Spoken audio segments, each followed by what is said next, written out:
Well, thank you very much. My name is James Scotland. I'm the General Manager of Minerals, Energy and Supply Chain for Australian Industry Group. And in previous conversations, we've talked about the need to decarbonise our businesses. We talked in a previous session with an economist and with a policy expert, and found that we need to start decarbonising straight away, but that the government policies aren't in place in Australia. So what do? The answer is that we start thinking about the journey as change management. And I'm going to be controversial here. If you want people to implement a good change management policy, if you want it to be an end-to-end approach to the challenge, you go to your supply chain managers. So today we're going to have a coffee chat, just simple, easy, relaxed conversation amongst two people who know about supply chain and who know about change and decarbonisation. One of those people is the marvellous Rebecca Lee. Hello, Rebecca. Why don't you just tell us your story about how you got involved in decarbonisation and the journey so far? Thanks, James, and it's great to be here with you today as well. For me, it's been a journey that I've been on for a few years now. I used to work for a chemical company, and of course that don't necessarily have the greatest rap in terms of decarbonisation. But when they took a chance to divest or be divested from their organisation, they really made sustainability part of their strategy. And that really set them on a path to set them apart in where they're going. And really one of the key messages that they used was around people, planet, profit, that triple bottom line approach, that if we can have a positive impact on people, if we can have a positive impact on the planet and a positive impact on profit, then by definition, we're a sustainable company. So it's looking at your operations in terms of how do you become sustainable in each of those areas? Because of course, at the end of the day, we all want to be around tomorrow. So that started me on a journey, and now where I am here at Merck Life Science, I'm really excited that sustainability is part of our strategy, and it is making a difference into how we see value chains and then supply chains. Wow, that's fantastic, isn't it? Alexandra, or Alex is better known, how did you get involved in supply chain and what's your current role? Okay. James, nice to be here. So I'm the ASCII president. I'm the president of the Australasian Supply Chain Institute for almost 2 years now. And I have been working in supply chain management for the past 25 years. And I'm just a passionate supply chain professional, coordinates, works together end to end, starting with the sourcing and delivering the goods or products to our customers. So that's about, in short, about myself, but I'm really, really excited about this new opportunities in sustainability. And there it's proven, and you can see it in the recent years as well, there are more and more initiatives around supply chain sustainability. And that's really exciting. I think there are so many growth opportunities. There are so many possibilities to enhance businesses, but also to get us prepared for the future. As we know, supply chain experts always try to work with the 5 R's: right product at the right place, right price, right amount, and so on. And just as we are now going through this COVID pandemic, we just notice what it means and how difficult it is to get this everything right, that we have all seen the empty shelves, and that's about supply chain management. And I believe now with the pandemic, even more we can work on some sustainable designs. And that's what we are about to work on currently. We know with the pandemic, we had disruptions. It requires us to go new ways, to find new suppliers, but also new designs. And I think that's our opportunity. It's proven that the sustainability topic is very, very complex. And at the Australasian Supply Chain Institute, we have a focus group on sustainability, because we see there is an absolute need for more supply chain practitioners, and also to help the boards, the companies to grow. We know sustainability reduces costs. You get much easier funding, and we see it already now. Funding is mostly related on sustainable goals, but also how the projects are related to environment. And here supply chain is having a big impact. When we talk about decarbonization and so on, we know the biggest part is with energy and heat, but say on second, there is freight. And that's one of our core activities, to get products from A to B. And we know there we can really make a change and influence, and even use better tools. If we talk about technology, I would straight go into a machine learning, for example. We don't need to go for the big invention, but with machine learning, we can optimize freight. We can really, but also in supply chain, it's about us influencing packaging materials, or doing the waste management, or looking on reverse logistics. I think there is so much in.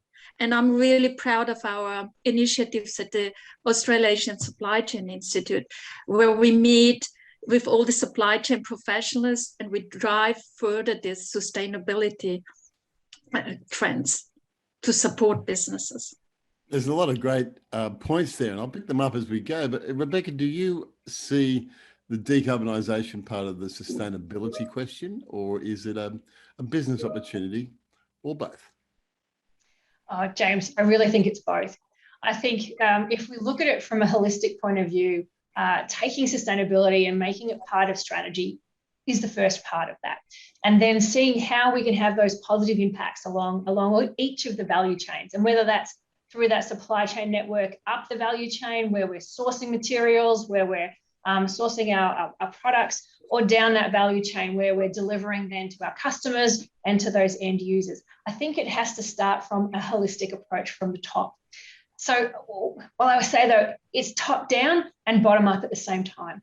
So obviously that top down is that commitment, that absolute commitment that you have from the organisation or the board. And as Alex mentioned, it's really bringing that together. And then it's what you're doing on a local level, and that has to be bottom up. It has to be what you're doing on a day-to-day basis, and taking those philosophies or principles and being able to embed them into your organisation. And I think that's where it starts. It starts asking questions. And as Alex mentioned, it's starting to look differently at our supply chains. How are we using them? I mean, Australia's recently been through a large exercise over the last few years around modern slavery, and very much looking deep inside supply chains from that ethical point of view, that it's not just about how we do, it's not just about what we do as a business, but it's about how we do business as well. And I think that's why it needs to be something a little bit more holistic. And when we talk about decarbonisation, I think it comes down to really looking and questioning how we're using carbon and how that is used within the supply chain network. So whether we're making decisions to put something on a boat versus on a plane. Obviously, there are different levels when that comes down to emissions or the use of carbon as a product or a material in that space. But we've got to weigh everything up. Alex mentioned funding and where you get your money from. And I was listening to a webinar by I think it was a podcast. Anyway, I was listening to the CEO of Standard Chartered, a large British bank, and they have got $5 billion put aside for the decarbonisation of their customers.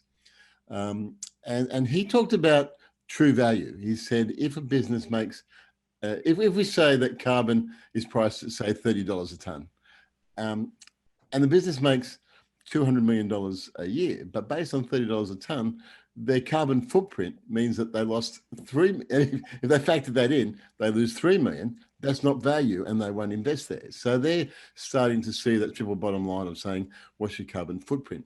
I mentioned that because in a business like yours, which is global, and I'll bring Alex in on this as well, we need to change the way we see what is the value of everything in our supply chain. We learnt during COVID that we need to increase our inventory.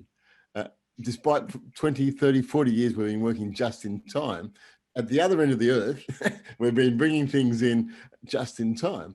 If you put the carbon footprint in that, it changes it altogether, and it's much more efficient to increase your inventory. Is that difficult? Is that a change in mindset?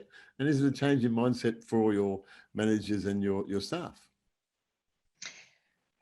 James, I think it is, absolutely. And but I think it's then the holistic view again of what does that cost us in the long run. I think last year, certainly from an Australian point of view, has tested us a lot. Seeing the huge reduction in the amount of flights just coming into Australia, and even today, still not back to where they were. And then the challenges that we've had in that global shipping supply chain with I think it's 15 times or something. In the world. Yeah. It's really tested us. And I think those decisions around working capital that we make as businesses, again, taking a very narrow view, you would say, yeah, increasing your stock levels doesn't have the desired impact from a financial point of view, from an accounting point of view. However, if you factor in what that cost is, what the actual cost of urgent shipments, the cost of lost business, and I think this is something we often forget when we're doing financial modelling, is the cost of lost business. So not being able to supply that customer at that time is an opportunity wasted. I think if we can get a little bit more, it's not often easy to do all the modelling around this, but if we can get a little bit more holistic in the approach, there are benefits, most definitely for consolidation, that brings down the cost per shipment or per item. Then having local stock in countries enables us to service our customers better. And it's an interesting question, because it means that we're turning our whole business model on its head. It's not just take the carbon out of the business, it run the business differently, efficiently. And I might bring Alex in here. How do we get supply chain professionals to understand that? Is there some way in which we can get that fundamental shift in place? I think it's, again, I want to use the holistic word. We need the board. We need the strategy around that, because supply chain itself is mostly regarded as actioning to bring product A to B, for upstream, downstream, wherever you go. But it's really a strategic decision. And we are having now the opportunity to really look into the design of supply chains. That's since the pandemic is on here. And I think with the inventory, we have seen, you never know what's the right inventory, especially in the recent months, we were also exposed to volatility in demand. You didn't know except, what really products you should have here. But one of the things which I believe we need to reflect on is that 70% of our current partners, economical partners in Australia, they have already committed to net zero by 2050. And 2050 is here very soon. And supply chains, as much as I like speed, but sometimes it's just not working. So we need to get prepared for that. And we know as well, midterm, long term, you will be judged with whom you will be making business or with whom you are making business. And here I want to bring in this decarbonisation, but also referring to the UN sustainability goals and also the ESG principles. It's also about our society, how we are interacting with our workforce, what is being done there, do we have their diversity, inclusion, and so on. Those are getting more and more important factors for businesses. And governance, having a place with good governance, we know it reduces risk for a company. We know how decisions are being made, and everything is much more transparent. And I think that's all part in this holistic strategy of a company. And I truly believe supply chain managers can make a difference, and they should be part on the table in the boardroom to discuss these options, because that's where the execution happens. Well, that's a surprise. You're advocating for a chief supply chain officer in every business. Absolutely. What a shot. Rebecca, that's what we need. Absolutely. I agree with you. I'm with you. Rebecca, Alex mentioned people, and we often hear that the problem of not decarbonising is that it's not just our lost customers, but also when we go home at night, our children say, "Why are you doing such a horrible thing to the world?" We actually do physically hear that in the mining industry, where I spend a bit of time. LNG employees say they have trouble telling their kids that they work in the oil and gas industry. In your experience, and you've got hands-on experience right now, is it the customers? Is it the people? Is it the board? Is it the investors? Who's driving the change to decarbonise your supply chain? I think it's coming from two angles. Obviously, there's a real drive from the board, and that's, I guess, the drive from the board's coming from investors and their shareholders within organisations. And I think we've seen very large shareholders take some quite strong action in this space. Particularly, in Australia, we have our large superannuation funds that do a lot of investing in organisations here. And I think there's a demand for that to come through. But at the other end, I think it's the point that you raise. So I think it's two parts. The point you raise around what does that mean for our people? And that's why I like the people, planet, profit, because our people refers to not only our customers, our stakeholders, our shareholders, but the people we employ. And it's that's really having a big change. I think in the past, where we've had a very mechanical operations in our businesses, we've employed people that have pressed a button. You can incentivize people pressing a button through different means, through means like giving them incentives to, financial incentives to continue to press that button. But today, in the world that we've got, we're asking people to think a bit more, to be more creative. And that comes with a very different level of motivation. And what we talk about is intrinsic motivation. If anyone's read that Dan Pink book, Drive, he talks about this intrinsic motivation. And I think this is what's driving people. Particularly, I see my generation and certainly the newer generations, younger generations coming through. They're looking for a little bit more. They're looking for that at the barbecue on the weekends when we could have them in Australia. What you tell the people around you and what you talk about, which industry that you come from. And I think being able to say that, yes, and obviously in my experience, I've come out of the chemical industry, not often known for these types of initiatives, but saying that we are, looking at carbon, we are rethinking carbon, we are looking at it, gives people that, I guess, that sense of purpose and value that you're creating. And I like to throw in there, there's we all talk about from a financial point of view, that return on capital invested. But there's a little bit of, theory going on in the market at the moment about rechanging that metric to the return on capital employed, return on carbon employed. Carbon employed, yeah. So this really then talks to how we're thinking about the use of carbon in our organisations. So it's whether we're putting it into a truck to deliver that product down the road to our customer, or whether we're looking at it as we're manufacturing our products. I think if we can start to think about carbon differently, this is where we can pull in that intrinsic, that pride of working for an organisation. And for those who don't know Merck, we're a company that's 352 years old. And pride is one of the things that absolutely features in part of our employee engagement surveys every year. And when you've got such history in the organisation, they're doing some things right. 352 years old.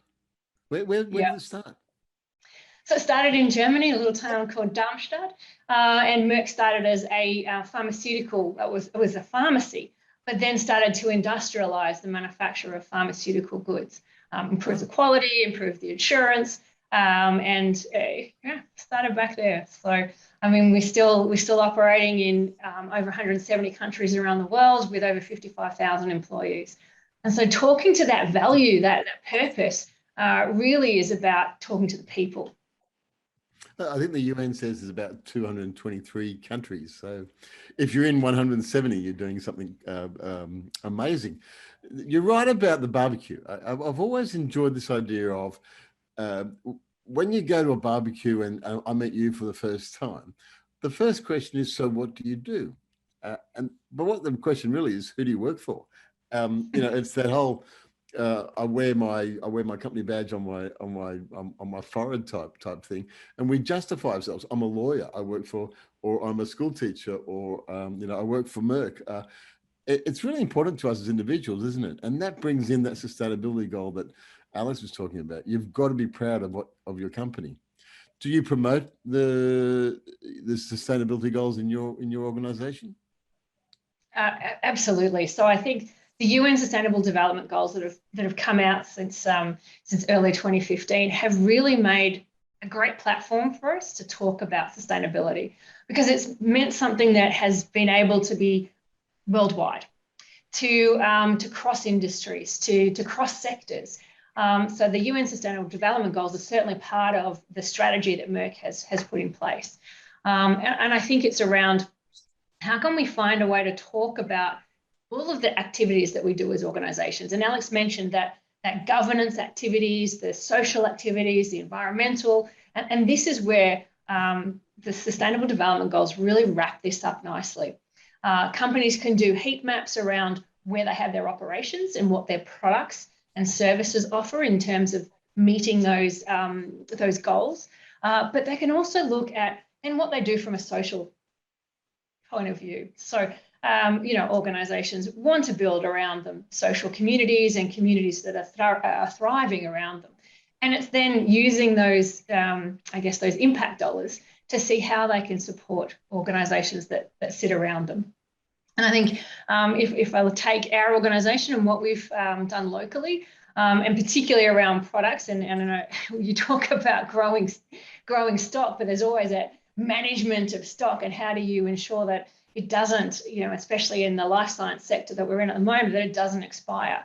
But we've just initiated locally an engagement with a group called the Phoenix School. And they do STEM education, particularly for schools that can't afford to. So we've just part of our, that stock that we won't be able to sell to our customers, we offer that as a donation to the Phoenix School. And they're using that then to do STEM education in areas that probably wouldn't have that access to product or to experiments that would normally have. And these are the ways that we can get involved in our communities that really have that benefit. And as a science and technology company, it's really close to our heart in terms of furthering education. Alex, you and I both hate the concept of waste as supply chain professionals. Waste is the kryptonite. How do we use decarbonisation and a change in the way we operate to not have waste that Rebecca talked about, like this stuff that they've got to throw out? Is there automation? Is there, is that in the artificial intelligence? What do you think? I think it's really starting from the design of a product. Because we know it starts with the whole design and with the conceptualization. You can't just reduce waste just by itself. It needs to be in a concept. And ideally, you have use the circular economy, which is coming more and more up. And I want to make a point around people. I think this is such an important point, especially with millennials and so on. They want to have a purpose, and their identification with a company or work, what they're doing, is so important. And the good thing is there are more better ideas coming out of that. The more people we get engaged and identifies themselves with the task, the more greater ideas we get. And we can use all the modern technology. But honestly, I think we have already so much in our hands. We don't need to wait for the big bang or big technology to come through. We have it on our hands. We can really look at it. Waste, we can look at packaging materials. That's a very important topic. Anyone who goes shopping gets back with so much waste, so much packaging material. Is this really needed? Luckily, there are much more or many more companies starting to reduce this packaging material. This is already elimination of waste as well. But really looking into the circular economy, I strongly believe is one of the future possibilities. we are having. And it's really, it's helping our creativity, and there will be so many new opportunities coming up. And every day I read in the newspapers here and there new projects and here and that coming. And I think it's really important that we reduce our emissions, that we can reverse also the climate change, what's going on, because that's what science is telling us. It's a bit scary, and we all can do our part on that. On a personal note, I think I have to share this because I did the carbon footprint calculator. I don't know whoever did it. What, at home? Yeah, at home for myself, just for me personally. I was shocked. I was really shocked, but it really gives you a good perspective where you, as a person, as an individual, you have your carbon footprint and how you can reduce it. There are plenty of this kind of toys in the internet. I can only encourage everyone to look into it. And then just by playing this game and seeing your footprint, you immediately see how you as a person, you can make a difference. Clearly, we need companies behind that. And we know more and more companies want to have not only the shareholder value in the center, but also the society. And that's a really nice trend where supply chain managers are happy to participate and support companies. It's a really good idea if we get every board director and every C-suite executive to do their own personal carbon footprint and see and be shocked by how much they do. So what do their organisations do? It's going to be staggering. By the way, the numbers are that transport makes up about 24% of the carbon emissions, whereas manufacturing is about, I think, 12 or 13%, Rebecca. Rebecca, can we make money out of the decarbonisation journey? You mentioned about people, profit and planet. Do we have to sacrifice one for the other two, or is it possible to do both? Or three? All three. All three at once. I think absolutely in the long term, James, it is. I think right now, obviously, as we're striving to pull it all together, I think there is required some investment, and I don't think we can get away from that. But I think it's coming back to the metrics that we want to measure our business by. And if we just solely measure our business by that profitability metric, we're leaving behind the impact that we have from that people perspective or the planet perspective. And I think, again, bringing that a bit more holistically. I think in Australia, where we're sitting at the moment is starting to see some policy change. It's coming slowly, and it's very much being industry-led. And you know, we talk about circular economy just before. Alex, you mentioned that as a solution. And I think what we've started to see in Australia is the rise of product stewardship. And this is the vehicle that is enabled. And again, funding in this space to help industry to make those changes is there. It's just in its emerging stages. So you know, our waste policy that was put out in 2018 has really set a nice national agenda, which is looking at those big materials, so the glass, plastic, paper, tyres, for example. And that's setting, I guess, those policies and the drive for industry, for business to start investing in areas that they need to. And I think we've got to work in together to be able to achieve that. And where you have the pressure from not only the shareholder, but you also have the pressure from people, because again, we need people to operate our businesses and run our businesses, operate our supply chains. That's all coming together to really drive that. But I think it's coming down to how we want to measure ourselves going forward. And I would love to see a standard measure of an organisation of their return on carbon employed as an organisation. I think this would be a real game changer, because we would start to then see these circular economy principles being able to be costed effectively. That if we are taking some packaging to insulate our materials, for example, that we then have the end of life of that, whether that be a returnable or a recyclable material, then it changes the way that we would look at an example like that, taking it from buying new or buying virgin all the way through to end of life, and how that is then put back into that circular economy. And I think those principles that are starting to come through, and we're starting to see more and more here, is helping us to frame and find those, I guess, economical ways to do so. But the policy settings are absolutely critical. I'm sure your last webinar really went through all of those policy settings around waste, around the cost of waste, to really get that right. And I think it's got to go hand in hand. I think, we look at packaging as the cost of production of that packaging, as opposed to the full value cost of that production. And we do the same thing in many areas of our business. I love this idea that one day your factories will be operating throughout the night, for example, with sensors and things all over the place, but no people in there. They just run fully automated, and your people will get woken up if something goes wrong, or more likely someone in a different time zone will be managing it. And then when they go to sleep, we manage it. We don't have to have big factories full of people, full of lights, full of carbon, full of whatever. I also love the idea of when we catch up for a coffee, I don't go to your office. You leave your home, I leave my home, and we go to a joint working area. And when we get there, we plug in our car because it's an electric vehicle, and our whole life is just changed. But we're basing it on full value rather than single use value, which we're doing at the moment. If I was going to go back to my office now, what's the first thing I should do to start decarbonising my business, or to start understanding what I should be doing, understanding sustainability? What's the first thing I should do?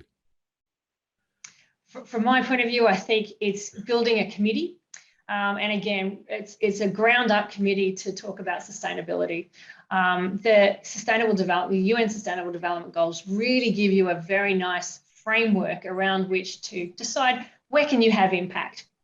So what can you do in your office space when we can get back into our office spaces around waste management? And that's the easiest and simplest. There are some great solutions out there already today that you can look for recycling solutions. So whether that's batteries, whether that is e-waste, and we know we've got product stewardship schemes like Tech Collect that are out there removing, well, firstly, e-waste is banned from landfill, but being able to then have collection facilities that are there, batteries, being able to recycle those or get them out of landfill and into areas.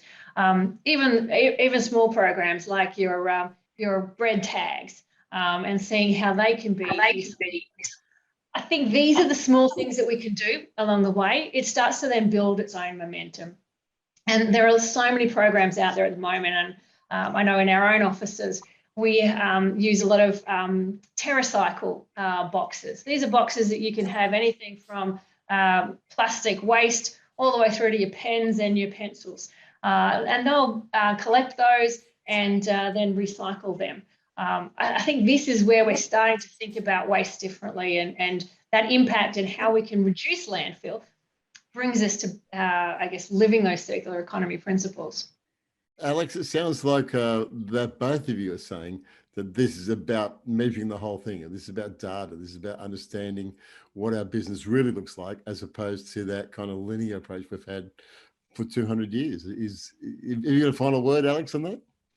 I think it's creating visibility.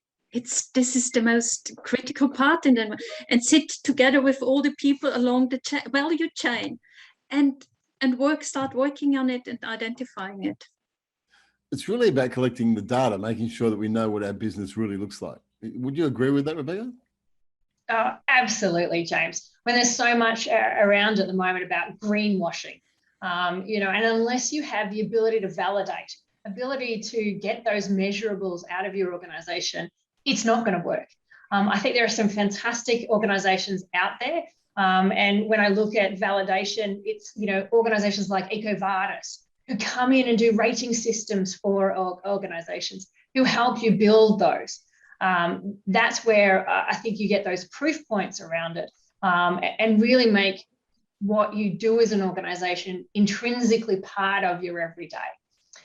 So having the ability to set objectives, having the ability to then measure those objectives, that's where it makes a difference. And we know at the moment that data is the new oil. We know that we've got the ability to measure so much in our organisations now. It's really finding what is the best metric to deliver the right measurement. You know, as I mentioned before, this return on carbon employed, I'd love to see that as a metric we start to use. But data points, absolutely, they need to be able to be validated internally and externally. And I think we have the platforms there now. When you start to look at organisations like EcoVadis or in the the chemical supply chain network like Together for Sustainability, these organisations are out there helping companies, like Merck, really make that change, but also to make sure that you can measure it. Yeah, look, that's fantastic. I think what we've talked about is the fact that we can look at this journey, the sustainability, the carbon, decarbonisation journey as a business opportunity. That the way to approach it is not worry about policy and not worry about governments and all those other external issues, all important. What we have to do is wrap a business approach around it and using the thoughts that you've expressed and Alex's Australian Supply Chain Institute's concepts. Together we can build this business of the future. And so it's been fun. I'm disappointed because I brought my coffee along for a coffee chat and no one else had a coffee, but we had a great chat. So thank you very much. Thank you, Alex, and thank you, Rebecca. Thanks, James. Thanks, Alex.